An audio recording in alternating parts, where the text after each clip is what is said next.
For the latest in strategic affairs, subscribe to our YouTube channel. Click the bell icon for updates. Hello and welcome to another edition of Capital Calculus on Strat News Global. This is the show that examines policies and perspectives through the intersection of politics and economics to share with you a fresh perspective every week, especially in unpacking the underlying strategic imperatives. I am your host, Anil Padmanabhan.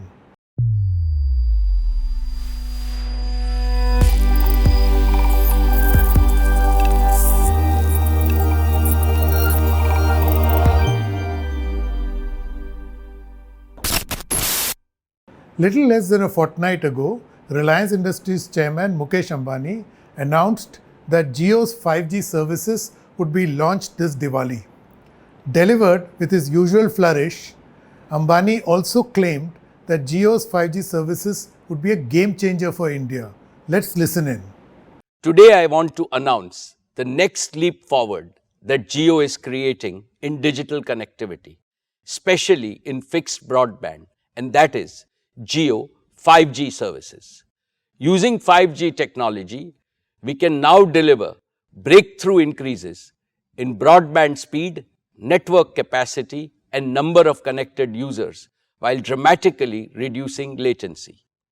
With Jio 5G, we can achieve three simultaneous objectives. One, we can build on the success of Jio 4G by introducing an even more advanced version of our mobile broadband service. Two, we can accelerate the rollout of high-quality, highly affordable fixed broadband services to hundreds of millions of locations in a very short period of time.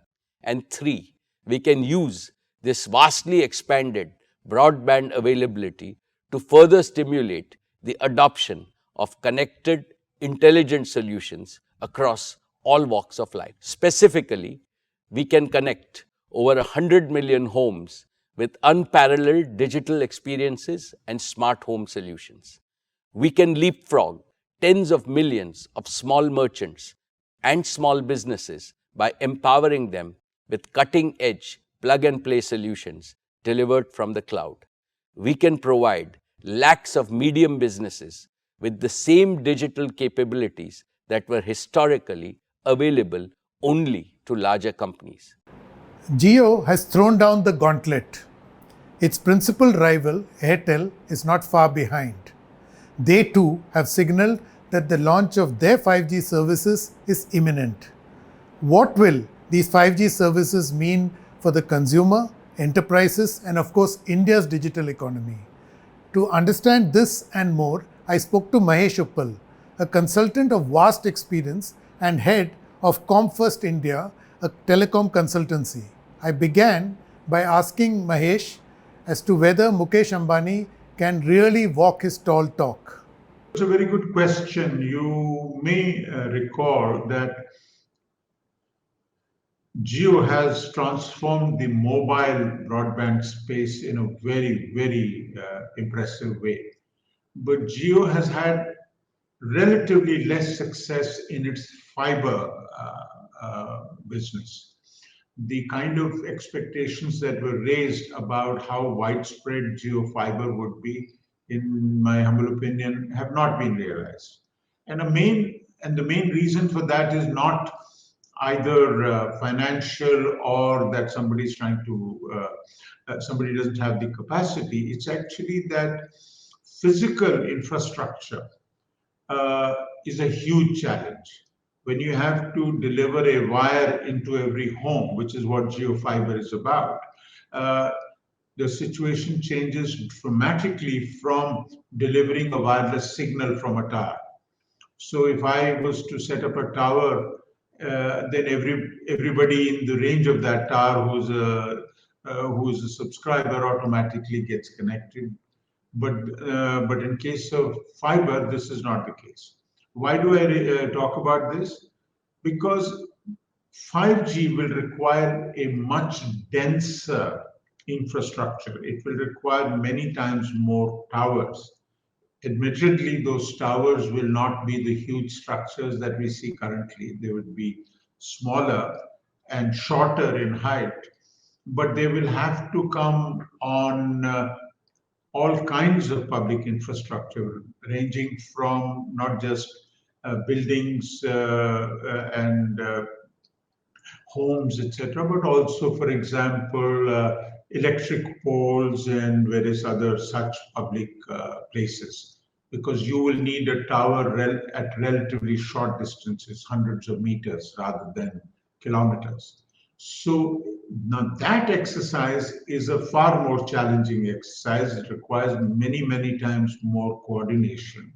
Now suddenly, for example, electricity players will become important. Maybe other utilities will become important. And so getting so many rights of way, so many permissions, and concluding so many negotiations with different players is not going to be trivial. So my sense is that yes, you will see a progressive increase in 5G coverage, but I think we must expect that this exercise will take longer. And I would think that we must take Jio's claims about the expansion of 5G services at the rate that it's claiming it would, with a pinch of salt. Mahesh is right. The proof of the pudding lies in the eating. At the same time, this 5G technology is a paradigm shift. What will it mean for consumers? Yeah, as far as the average consumer is concerned, the most important difference that the consumer will notice is in fact is the speed of mobile broadband, and that will be several times faster. Other than that, I think at the consumer end, the experience would be relatively small in terms of range of things in the initial period. The real difference that it will make will be to enterprises and industry. There you can expect a huge number of industries and enterprises to benefit. So those people will range from, for instance, people in the entertainment industry, people in the logistics industry, health, education, manufacturing will be big, gaming and entertainment will be very big, because a lot of them require very high data processing capacity. And what 5G is offering is orders of magnitude greater speeds. It is offering orders of magnitude lower latency, in other words, response times, and also providing support for a much wider number, much larger number of IoT devices, Internet of Things devices. In other words, the just like 3G and 4G were about connectivity between humans, this actually will also expand that connectivity to things through devices, etc. So a chief new feature of functionality that we will see is the ability to process huge amounts of data, which, for instance, is very, very useful and critical in AI, artificial intelligence, where you're trying to infer useful information from huge data sets, which currently are a difficult thing to handle because you don't have the data processing capacity, you don't have the data speeds. Clearly, Mahesh is arguing that 5G will favor enterprise over consumers. I asked him to elaborate. For example, in gaming, for example, people in sports, people who are on online gaming will be one huge area where there will be major use of 5G. Similarly, you will see a lot of use in logistics where autonomous vehicles, as we call them, the driverless cars, etc., will now become possible. And which means that, for instance, in logistics, communication between trucks, between lorries, and between various kinds of vehicles will become a lot more efficient and easier, which in turn will mean that you can, the precision of logistics will become far superior. So the applications of 5G are pretty much in every sphere of our lives outside our homes, and so so that's really where I think we should expect most impact. Mahesh has a point, but in Jio's instance, they have successfully bid for IPL's digital rights. What will it mean for consumers of IPL? Let's say you're watching IPL physically in a stadium, and there'll be probably several thousands or tens of thousands of people in that stadium. Now, you may have heard people say that the connectivity in stadiums, etc., is not very good because the data capacity of networks is very limited. So now you have a situation where all the viewers of this match will be able to actually use the full data capacity of their handsets. Plus, of course, when the broadcaster has access to 5G, then a whole lot of new features, whether it is about micro analysis of shots, whether it is angles, whether it is other kind of information. I'm not a sportsman enough to tell you of the various possibilities, but there is no doubt that with the access to that data capacity, there are many more types of analysis and types of views, the types of services that you can actually deliver to people who are watching IPL, both in the stadium as well as at homes. Effectively, 5G creates high speed digital highways.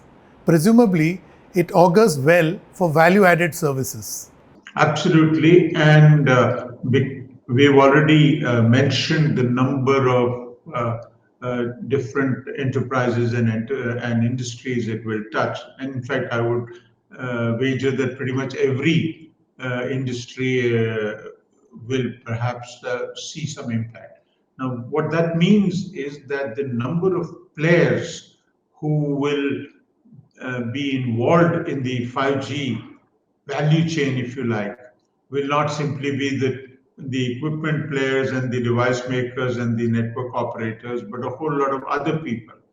Now, and so a whole lot of services, whether they relate to health, education, logistics, etc., will come from other players.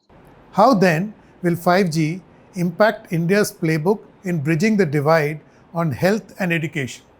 Well, first thing we must recognize is that 5G in the foreseeable future, let's say 1 or 2 years, is going to be a niche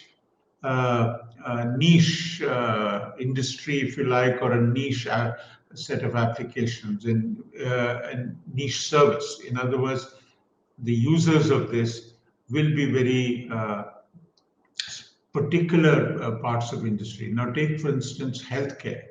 Now, for example, we have been talking for a long time about remote surgery. We've been talking about real-time monitoring of patients, for example, somebody's heart condition. Now, a whole lot of those things currently are possible only in a very limited way and not a particularly useful way.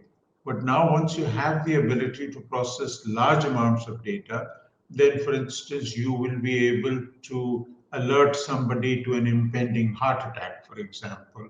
You might be able to see many more patterns in that person's health indicators, including, whether it is the heart, whether it is the liver, whether it is their pancreas, and so on and so forth.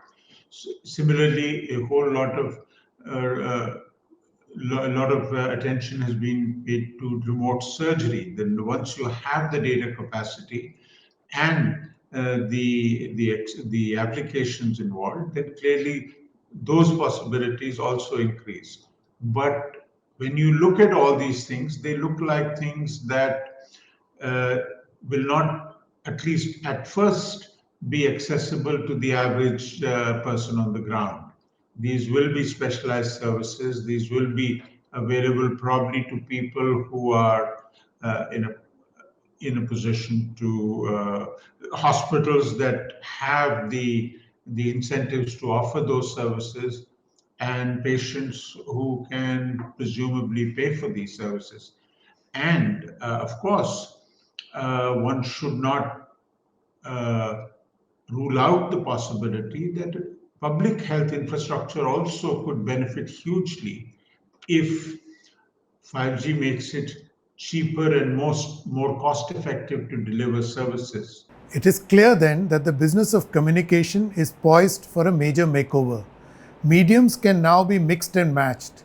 So I asked Mahesh, how does the Neoorbit satellites figure in this communication matrix? Yes, it's absolutely true that today the we are not entirely dependent on either fixed lines, whether it's copper or fiber or wireless, as in what we call terrestrial wireless, which is the cellular services that you and I are familiar with, but also satellite communications. Now, satellite communications is a huge opportunity for India. Unfortunately, we have not really managed to do much with it. Despite being a space power, I think it would be fair to say that uh, our use of satellite communications to connect those very difficult areas and difficult regions, whether it's rural, remote areas, that despite having the capacity to do so, we haven't really done that well. There are, of course, major reasons for that too, and one key reason is that satellite communications is expensive, particularly when it comes to user devices. Satellite phones, for example, still cost several times more than a smartphone does. But there are new ways of doing this, and certainly some of the points you made are relevant.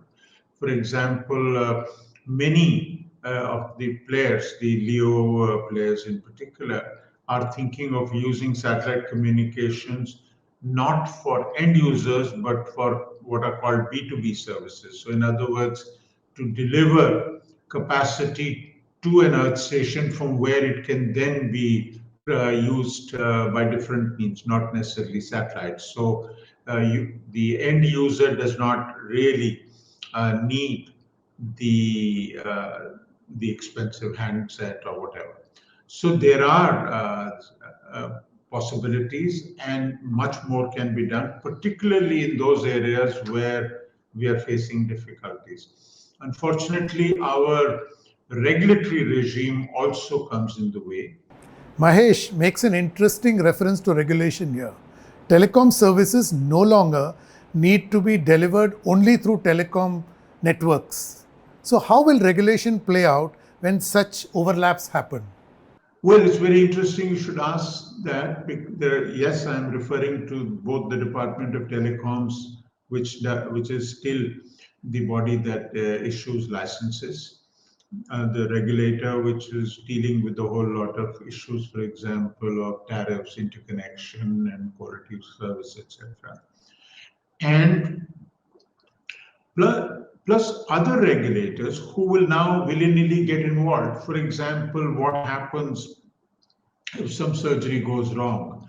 What happens if an autonomous vehicle collides? So you will find that other regulators will also need to get involved as 5G use cases increase, and also when both the potential good as well as the potential harm that these services can cause also increases. So clearly, you will need other regulators involved, and that is why I've argued elsewhere that coordination between existing regulators will be very, very critical.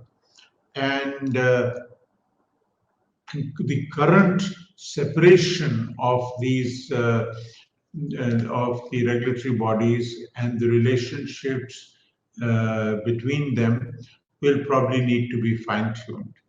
And besides, of course, the relationships of competition regulators with all these regulators. So, how well we can benefit from 5G services will also depend on how effective the coordination between the various regulators. But then, coordination between regulators is easier said than done.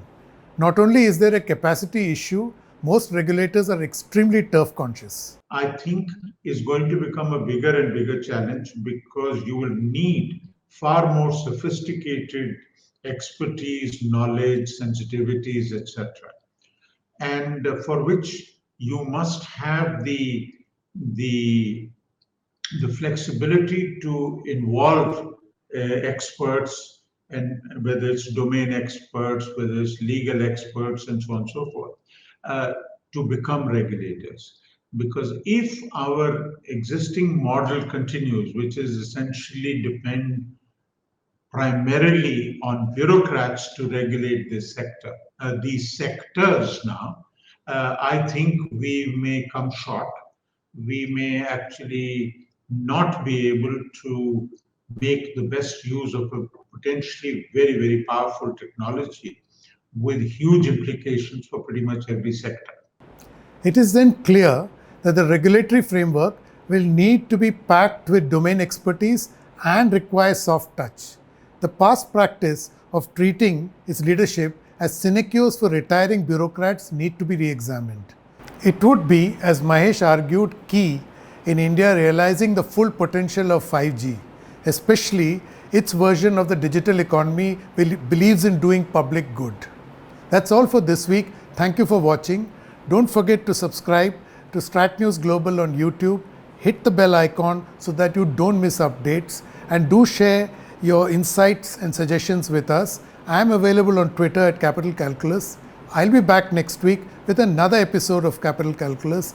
Till then, stay safe.